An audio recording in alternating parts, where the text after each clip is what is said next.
¿Qué tal amigos? Bienvenidos a otro video, yo soy Vic. Bueno, en el video de hoy vamos a hacer una revisión rápida del siguiente constructor de decks a ser entregado a nosotros TCG, Phantom Revenge. De esto se va a tratar el video, así que vamos allá.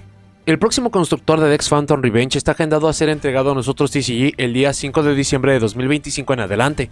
Como todos los constructores de decks está entregando 3 estrategias nuevas. Este producto tiene como característica que los nuevos temas tienen un funcionamiento original nunca antes visto. En conjunto de este se acaban dando reimpresiones de cartas que van a ser muy necesarias o populares para poderse utilizar. Algunos ejemplos de algunos constructores de decks que hemos visto en el pasado, hemos tenido Justice Hunters, Crossover Breakers y Valiant Smashers.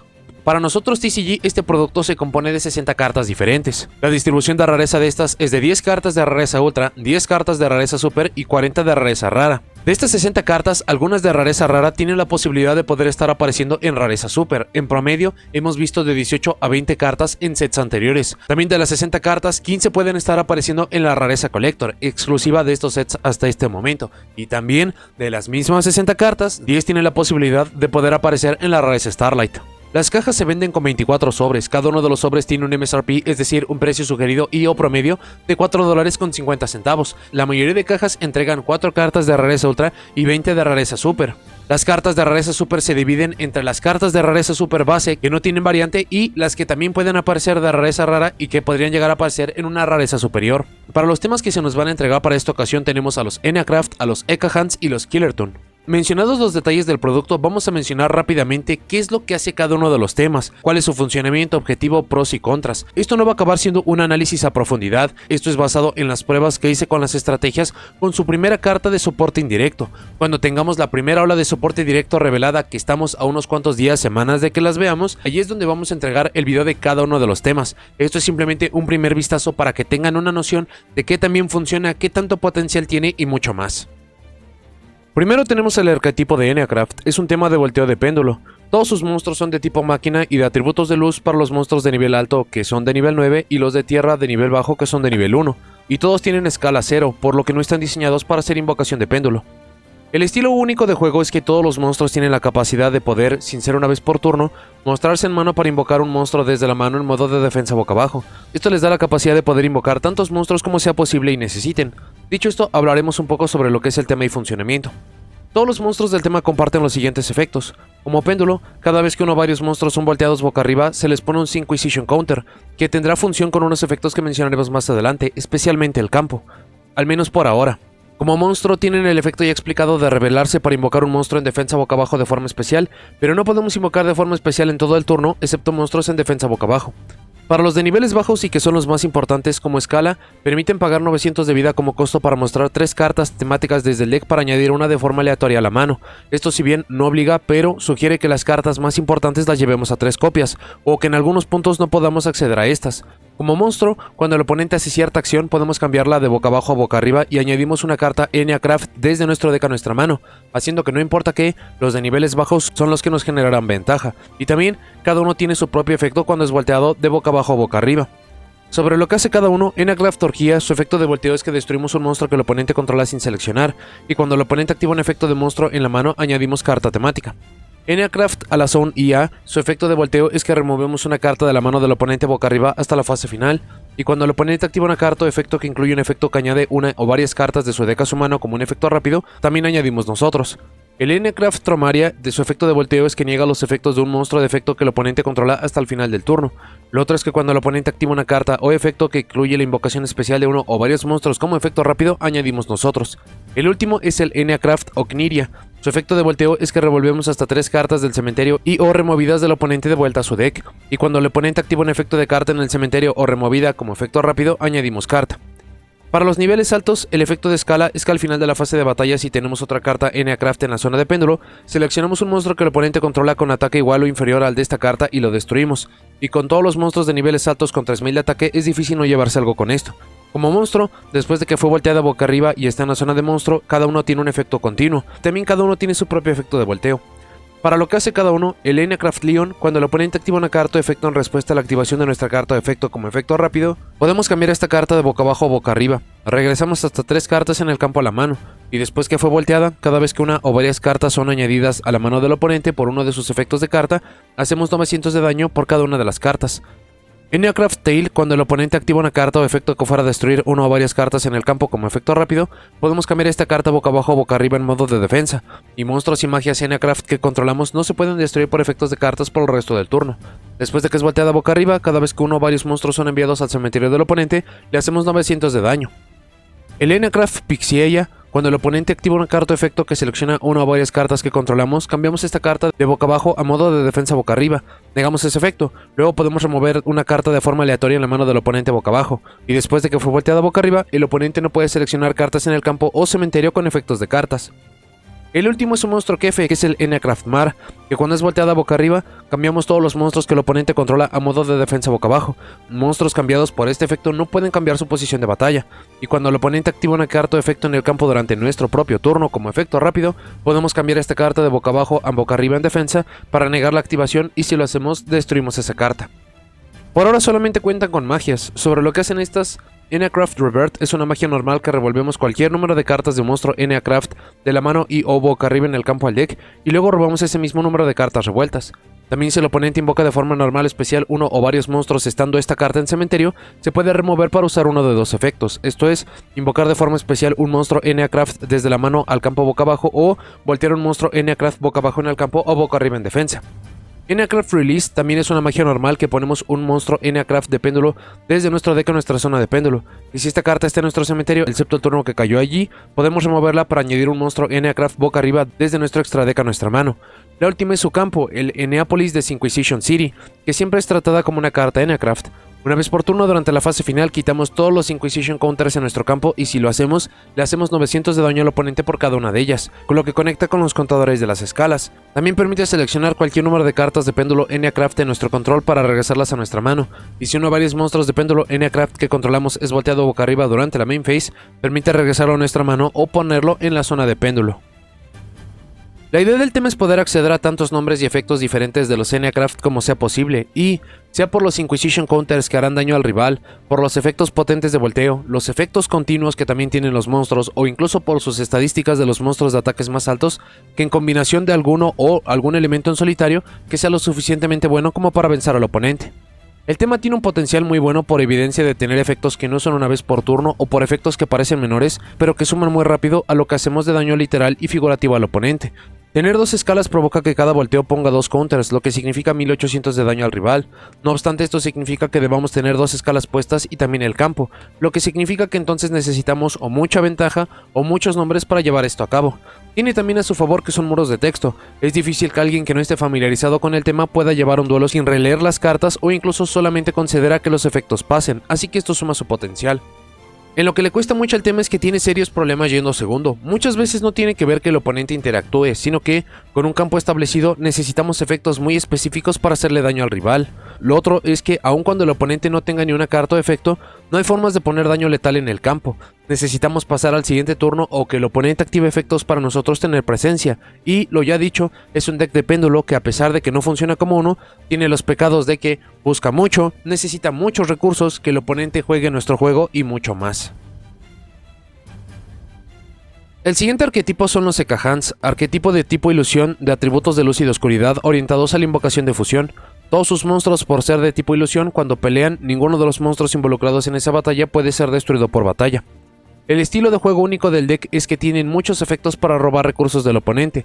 Los más comunes es hacerlo con monstruos, pero también hay algunos efectos que permitirán obtener magias y trampas, y la suma de robar recursos del oponente, sea que son algunos potentes en su contra, más efectos propios y más, es lo que genera su juego. Sobre sus cartas, las dos más rápidas y cruciales son los monstruos de nivel 6 que comparten como efecto que se pueden revelar de la mano y revolver de vuelta al deck para añadir o invocar una carta temática, y también cuando caen al cementerio cada uno permite colocar o invocar de vuelta al campo un tipo de carta. Siendo más específico, Ekahans y Bell permite invocar un monstruo temático desde nuestro deck en defensa, y cuando cae al cementerio selecciona un monstruo temático en el cementerio para invocarlo de forma especial. El otro es el Ekahans Yadel, que de revolverlo de vuelta al deck añade una magia o trampa del deck a la mano, y cuando cae al cementerio permite colocar una magia o trampa temática del cementerio al campo. Los monstruos restantes del deck comparten el efecto de que si una o varias cartas son añadidas a la mano del oponente, se pueden invocar de forma especial de la mano, y cada uno, en diferentes momentos, permitirá robar un monstruo del oponente de diferentes lugares. Godus activa en la main phase del oponente y seleccionamos un monstruo o su cementerio para invocarlo de forma especial a nuestro campo, pero lo removemos cuando deja el campo. Gigas, en nuestra propia main phase excavamos las 3 cartas en el tope del deck del oponente y podemos invocar un monstruo entre esas cartas y devolvemos el resto de vuelta al deck. El último es Breus, que también en nuestra propia main phase podemos mirar una carta de forma aleatoria en la mano del oponente y si es un monstruo lo invocamos de forma especial a nuestro campo. Para el extra deck solo cuenta con 2 fusiones. Yauza pide como materiales un monstruo Ekahans y un monstruo Ilusión, pero también se puede invocar de forma especial tributando un monstruo de tipo Ilusión cualquiera y un monstruo boca arriba que controlamos que sea propiedad del oponente. Su efecto es que permite en la main phase añadir una carta temática del deck o cementerio a nuestra mano. El otro es el Ekahans Seno, que pide 3 monstruos temáticos. En la main phase como efecto rápido permite mirar 2 cartas del extra deck del oponente de forma aleatoria para invocar de forma especial uno de ellos. También si fue invocada por fusión y es destruida por efecto del oponente, tomamos control de cualquier número de monstruos que el oponente controla. Para las magias, Ekahans es una magia normal que podemos en su activación también enviar otra carta de nuestro control al cementerio y permite añadir un monstruo temático del deck a la mano. Si enviamos algo al cementerio en su activación también permite colocar una magia trampa, pero no puede ser otra de este nombre. Y en cementerio se puede remover para que el oponente robe y descarte una carta, provocando los efectos de los monstruos de niveles altos. La otra es Ekahans Tartarus, Quick Play que permite solo activar cada efecto por turno, y es que si controlamos un monstruo Ekahans, seleccionamos una magia o trampa que el oponente controla para regresársela a su mano, o permite invocar por fusión un monstruo de fusión Ekahans desde nuestro extra deck, removiendo materiales desde nuestro campo y o cementerio, y si tenemos uno o varios monstruos del oponente, pueden ser considerados como nombres Ekahans. Por último tiene 2 trampas counters, que cada una pide como requerimiento controlar un monstruo Ekahans. Ipt al Ekahans es para efectos de monstruos, incluso si lo destruimos permite invocarlo de forma especial a nuestro campo. La otra es Yad al Ekahans, que es para magias y trampas, con la posibilidad de también poderla colocar. El juego y potencial de Ekahans es bastante claro y directo. Quiere robar recursos del oponente tanto para usarlos en su contra, consumirlos y que le hagan falta o que solo sean complementos de nuestras jugadas para hacer más daño al rival. Y si el rival no puede evitar esto, el daño que le hacemos al oponente es simplemente impresionante.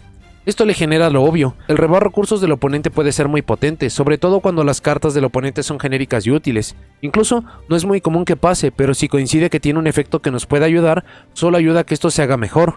El uso de las trampas counters parece menor por cómo funcionan estas cartas en la mayoría de estrategias, aun cuando las pueden buscar, pero tener acceso a negación y hasta poder tomar recursos del oponente le hace más fuerte de lo que puede parecer.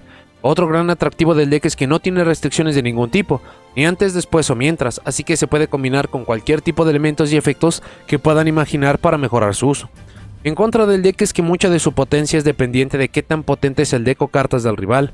Si las cartas del rival dejan mucho que desear, entonces el deck debe de sostenerse de golpear y de las negaciones. Otro problema es que yendo segundo tiene problemas para poner sus propias cartas en campo, lo que yendo primero se siente que puede poner todos sus recursos en mano y conforme el oponente juegue, estos irán apareciendo. Esto también le genera el problema de que solo Godus pueda interactuar en el turno del oponente. También tiene la laguna de que no puede hacer invocación de fusión en el turno del rival. Lo puede hacer a través de su Quick Play, pero involucra cartas en campo y cementerio y hasta que idóneamente hayamos robado cartas del oponente, lo que no siempre sucederá. Hay algunos otros problemas y lagunas, como el hecho de que no puede robar monstruos en el campo del oponente, al menos no con efectos propios. Monstruos en modo de defensa le representan un problema por no tener daño de penetración y solo mencionando algunos. El último arquetipo son los Killer Toon, arquetipo orientado a la invocación de sincro. Tiene como juego único que tanto todas las cartas que usan y que deben de ser usadas de complemento deben ser monstruos Tuner, lo que le da un abanico interesante de uso, pero también le limita mucho sobre qué usar o invocar. Sobre cómo funciona cada carta, lo primero es que todos los monstruos comparten el efecto de que si fueran en campo a ser usadas como material de sincro, un túnel en la mano puede ser usada como uno de los otros materiales, haciendo que solo necesitemos un cuerpo en campo para hacer la invocación de sincro, y cada uno va a tener cierta acción cuando es enviada al cementerio como material de sincro. Para cada uno de estos, Killer Toon Mix es de nivel 2. En invocación normal o especial permite añadir un monstruo Killer Toon del deck o cementerio a la mano menos otro de nivel 2, y cuando cae al cementerio como material, seleccionemos un monstruo que el oponente controla para destruirlo. Clip también es de nivel 2, en la main phase del oponente como efecto rápido se puede invocar desde la mano y hacer la invocación de un monstruo de Synchro Tuner, y cuando cae al cementerio como material de Synchro, remueve una carta boca abajo del extra deck del oponente. Rico es de nivel 3 y en invocación normal o especial podemos añadir un monstruo Killer Toon del deck o cementerio a nuestra mano menos un monstruo de nivel 3, que es el mismo efecto de Mix pero con su limitante de propio nivel, y cuando cae al cementerio como material de Synchro seleccionamos una magia o trampa que el oponente controla para destruirla. El último es Q, también de nivel 3, que solo en invocación normal invocamos de forma especial un monstruo tuner desde nuestro deck menos este monstruo, y cuando cae al cementerio como material de sincro, excavamos las dos cartas en el tope del deck del oponente, removemos una y la otra decidimos sobre si la dejamos en el tope o en el fondo del deck. Para el extra deck, Trackmaker es de nivel 4, pide un tuner Killer Toon y uno más tuners cualquiera. Comparte el efecto de que podemos usar otro efecto en mano como material. Si es invocada de forma especial, permite añadir una carta Killer Toon del deck a nuestra mano. También cuando cae al cementerio, regresa una carta que el oponente controla a su mano. De nivel 5 primero tenemos a Remix, que pide especialmente a Mix como material y cualquier cantidad de tuners adicionales. Gana 1500 de ataque mientras el oponente tiene un tuner en campo cementerio, y en el turno del oponente como efecto rápido permite tributarlo para tomar 2 tuners que no sean de sincro en nuestro cementerio. Añadimos uno a la mano, el otro lo invocamos e inmediatamente después hacemos la invocación de sincro de un monstruo tuner. El otro de nivel 5 es Red Seal, que pide específicamente a Rico y uno o más tuners cualquiera. Gana 300 por cada tuner en cualquier cementerio. Los niveles de los monstruos que el oponente controla con ataque original de 1700 o menos se incrementa por 1, y durante la main phase como efecto rápido removemos un tuner de nuestro cementerio para seleccionar una carta boca arriba que el oponente controla para negar sus efectos hasta el final del turno. El último es el Loudness War, de nivel 6 que pide solo tuners. Otros tuners que controlamos no pueden ser destruidos por efectos de cartas y el oponente no puede seleccionarlo con efectos de cartas, y cuando el oponente activa una carta o efecto permite remover un monstruo Killer Toon de cementerio como costo para aplicar su efecto de esa carta, como cuando cae al cementerio como material de sincro. Para las magias, Killer Toon Synchro es una quick play que añadimos una carta Killer Toon de nuestro deck a nuestra mano, excepto esta misma. Luego inmediatamente después de que este efecto resuelve podemos invocar por sincro un monstruo de tuner sincro, pero pone la restricción a no invocar por todo el turno excepto monstruos tuners y podemos activar hasta 2 por turno. La otra es Juke Joint Killer Toon, campo que en la main phase ganamos una invocación normal adicional de un monstruo tuner para el turno. Loudness War gana 3300 de ataque mientras el oponente tiene un tuner en campo cementerio y permite tributar un tuner para añadir a nuestra mano o invocar de forma especial un Killer Toon desde nuestro deck, poniendo la restricción de solo invocar tuners lo que resta del turno. La última es única trampa, que es Killer Toon Playlist, que seleccionamos un Killer Toon en campo cementerio y aplicamos los siguientes efectos en secuencia con la restricción de tuners por el resto del turno. Esto es que aplicamos ese efecto cuando el monstruo cae al cementerio como material de sincro y lo regresamos a la mano, y solo podemos activar también solo 2 por turno. Killer Toon es el nuevo paso en la invocación de sincro, con una restricción muy clara a solo invocar y usar monstruos tuner. Renuncia mucho pero potencia mucho, especialmente el uso de las hand traps que comparten ser de este tipo. De sus características más potentes que hemos visto por ahora es lo ya dicho de poder llevar muchas hand traps y darles usos múltiples, desde usarlas contra el oponente como lo haría cualquier deck, usarlas como complementos para otros propósitos y mucho más. Otro valor interesante es que el efecto que necesiten pueden usarlo hasta 3 o a veces más veces en un mismo turno. Esto es algo que muy pocos decks pueden hacer, la mayoría está limitado a un uso por turno, quizás 2 con mucha flexibilidad, pero poder acceder a un solo efecto tantas veces le ayuda mucho. Lo último es que al ser un tema de sincro hay demasiadas cartas ya previas en el juego que pueden usar y consumir para mejorar su funcionamiento. Lastimosamente esto también le da muchos problemas, como el hecho de solo usar tuners. A pesar de que la mecánica de sincro necesita de estos, no hay tantos útiles como se podría pensar, especialmente tuners sincros. Lo siguiente es que el uso de hand traps es tan útil y potente como sea vulnerable el formato o el deck del oponente. Hay algunos decks actuales que son muy resistentes a hand traps y esto no les afectará. También el nombre lo indica, pero al ser Killer Toon, es decir, antisincro, si no se enfrenta contra este tipo de cartas, el deck no se hace mejor. Esto se nota mucho para la fase de batalla porque nuestros monstruos o no ganarán más ataque o se quedarán incluso en cero. También es increíble que tengamos un tema que pide nombres específicos en pleno 2025, casi 2026. Si estos tuvieran más libertad o consistencia se podría entender, pero hay combinaciones de cartas que no hacen mucho o no sirven en sí. También por solo tener 4 nombres, 2 necesarios, al deck le falta consistencia.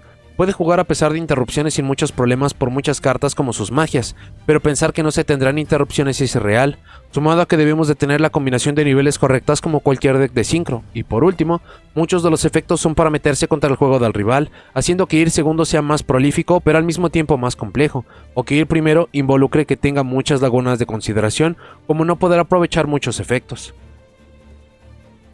De forma adicional en el producto de UCG, cada tema tiene 4 reimpresiones de cartas que tienen buena sinergia para usarse con estos. Para lo que se entregó para cada uno de ellos, para los Eka Hands fue el Master Tao de Chanter, el número 11 Big Eye, Eye of Illusion y Crackdown.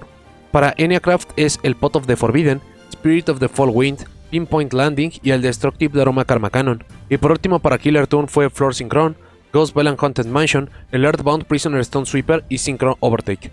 Son buenas selecciones, la mayoría o sí se utiliza y es bueno que tengan reimpresión o al menos tienen mucho sentido de que aparezcan aquí. Vale la pena señalar que estas cartas, al menos para lo que hemos tenido de los constructores de decks a futuro, no han cambiado, así que es básicamente un hecho de que estas también van a aparecer para nuestra versión de TCG. Antes de continuar con el video, si les gusta mi contenido, consideren unirse a miembros del canal. Gracias a personas como Díaz Gabriel Alejandro, Pato Gamer, Federico Ribarrola y José Lara Gajardo es que estos videos y todos a futuro son posibles. Consideren apoyarme para que los videos sigan. Para la parte del análisis, lo primero a mantener en mente es que absolutamente todos los temas que aparecen en un constructor de decks acaban mejorando. Las estrategias que aparecen en este tipo de productos se puede sentir o que les hacen falta algunos complementos porque sabemos que les van a dar soporte a futuro o que directamente se siente que se entregan incompletos. Esto lo hemos visto a través de muchos productos y arquetipos. Hay algunas cartas que llegan con lagunas de que no se pueden hacer ciertas jugadas o que son demasiado obvias que las cartas que lo van a acabar haciendo están apareciendo a futuro. Así que no importa qué suceda con estos tres temas, si bien no sabemos qué tan potentes vayan a acabar siendo, qué tanto soporte les vayan a dar y mucho más, la constante es que los tres van a acabar mejorando muchísimo. Dicho esto, nunca sabemos qué tan potente es el soporte, cuántas ocasiones lo vamos a ver o hasta cuándo.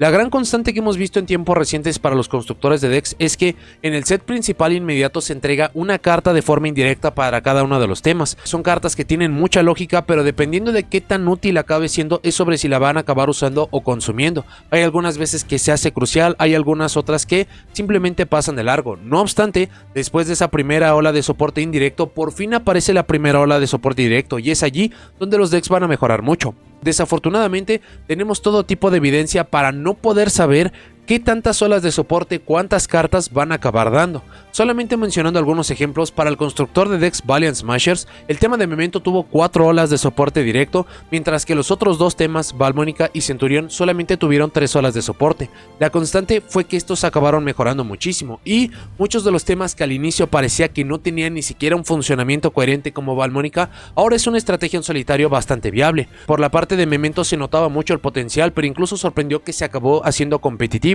Y por la parte de Centurion, que fue el deck que hizo mucho más ruido de inicio, era mucho más por una carta ajena a su propio tema, y cuando esta carta fue prohibida, entonces perdió absolutamente todo su uso. El siguiente ejemplo son las cartas de los Crossover Breakers. Tuvimos la primera ola de soporte indirecto, luego tuvimos una ola de soporte directo y después ya no tuvimos más cartas. No tenemos razón de por qué esto acabó siendo. Puede ser porque Malice y Raisil fueron estrategias demasiado potentes, demasiado prolíficas y no se quería que se hicieran mucho más potentes, aun cuando las siguientes olas de soporte dejaron mucho que desear o no fueron tan buenas, al menos por la parte de Raisil. Para algunos otros temas como Ryuge fueron fundamentales, e incluso llegando al más reciente con Justice Hunters llevamos una ola de soporte indirecto, 2 olas de soporte directo y estamos a la espera de saber sobre si vamos a ver mucho más soporte y qué tanto van a acabar mejorando. Esto desafortunadamente es suficiente evidencia para no saber si Eka Hans, Enacraft y Killer Toon todos van a acabar recibiendo cuántas olas de soporte, qué tanta potencia, si lo van a acabar haciendo al mismo tiempo y mucho más. Lo siguiente que vale mucho la pena señalar es que el producto original de OCG es de 45 cartas, que representan todas las cartas nuevas y 4 cartas para cada uno de los temas, dando la suma de 45. Pero para nosotros TCG tenemos 60 cartas. Estas cartas adicionales en el pasado los constructores de decks los han aprovechado a través de cartas genéricas, cartas que acaban siendo populares para muchos jugadores para poder ayudar a empujar estos productos. Lo vimos en muchos momentos en los cuales se hacían reimpresiones que se sentían fuera de lugar, pero que representaban una ayuda increíble para poder conseguir alguna carta, algún incremento de rareza o algo que se le parezca. No obstante, para el reciente constructor de decks Justice Hunters, las 15 cartas entregadas de forma adicional para nuestro lado del juego fueron 15 cartas muy bien pensadas y muy bien utilizadas para poder estar potenciando los arquetipos o para que el poder utilizarlos solo comprando este producto se hiciera mucho mejor. Y si este comportamiento se vuelve a repetir, significa que entonces vamos a ver reimpresiones que mucha gente no está considerando de cartas muy buscadas, muy costosas, pero que, similar a como lo vimos con Justice Hunters, se van a acabar entregando en este producto porque necesitan la reimpresión, porque es más fácil de poder utilizar las estrategias desde cero a través de este producto. Esto fue algo muy marcado y sorpresivo para Justice Hunters, y si esto se puede repetir para este nuevo producto, entonces vamos a ver muchas cartas que sorprenderán porque ya fueron reimpresas, porque les hace falta reimpresión. Solamente mencionando algunas, la Nightmare Apprentice, porque es una carta esencial para Eka Hans, incluso tuvo una reimpresión recientemente en la Megalata que no la hace una carta costosa, pero que haría que mucha más gente lo pueda utilizar. El Spirit Sculptor precisamente para este mismo tema. Red Nova para el tema de Killer Toon es una carta absolutamente necesaria. Hay algunos otros monstruos tuners que podrían ser bastante prolíficos. Desafortunadamente, ya que los temas no han tenido juego competitivo en OCG, no tenemos más evidencia para poder estar señalando cartas específicas que muy seguramente va a ser una sorpresa su reimpresión para este constructor de decks, pero de nuevo, si se acaba siguiendo con este nuevo patrón, entonces esas 15 cartas que no conocemos actualmente van a ser cartas que van a agradecer muchos jugadores, pero que también podrían llegar a castigar a algunos otros. Tengan esto en consideración. En general se siente que los decks tienen un potencial bastante alto. Ekahans es el más claro simplemente porque no tiene restricciones de ningún tipo, sumado a algunos otros efectos que le hacen falta, como robar monstruos del campo del oponente, algo que se siente que debería ser demasiado natural que todavía no tiene. Por la parte de Enacraft, por su funcionamiento de péndulo, podría ser una estrategia que tristemente esté demasiado castigada para nosotros TCG. No obstante, siempre y cuando se le dé una carta de tipo +1, entonces esta estrategia va a acabar mejorando muchísimo. El que tiene el menor potencial a mi gusto son los Killertoon, a pesar de que es el deck que es el más sencillo de poder utilizar porque es bastante sencillo y bastante lineal sobre qué es lo que quiere hacer. También tiene limitantes muy claras como la invocación de Synchro, que es la que tiene más edad, que es la que tiene más problemas para tener flexibilidad, el pedir nombres específicos y mucho más. De nuevo, nunca sabemos qué tanto va a acabar mejorando un tema. Hemos tenido cartas en el pasado que acaban dejando atrás muchos elementos que el tema no puede aprovechar y solo se concentra en los mejores, como lo vimos con Generator. Hay algunas cartas que en solitario, aun cuando les acaba tomando tanto tiempo en aparecer, acaban siendo una revolución para los temas, como lo acabó siendo Matt Mech con Circular, así que absolutamente cualquier cosa puede llegar a suceder. No obstante, el video queda como evidencia de qué tan buenos, qué tan malos, cuáles son sus posibilidades y mucho más de lo que vamos a tener para estos temas a futuro. Y de nuevo, cuando cada uno de estos temas tenga su primera ola de soporte directo, por fin vamos a hacer los videos de análisis correspondientes para ver qué tanto potencial acaban teniendo, hacia qué dirección nos acaban llevando y muy seguramente qué tanto impacto van a tener para el futuro del juego. Pero bueno, eso es todo lo que tengo para este video. Muchas gracias por haberlo visto. Déjenme en los comentarios qué les parecen los decks del constructor de decks Phantom Revenge. ¿Les gustan? ¿No les gustan? Y con lo expuesto en el video o de lo que ustedes sepan, ¿cuál consideran que va a acabar siendo el mejor? ¿Cuál el peor? ¿Y qué esperan que le den de soporte a cada uno de estos? No se olviden de seguirme en todas mis redes sociales, así como en el segundo y tercer canal de transmisiones y de clips. Y si llegaron hasta aquí, dejen me gusta, suscríbanse, activen la campanita para saber cuando son nuevos videos. Y nos vemos en la siguiente.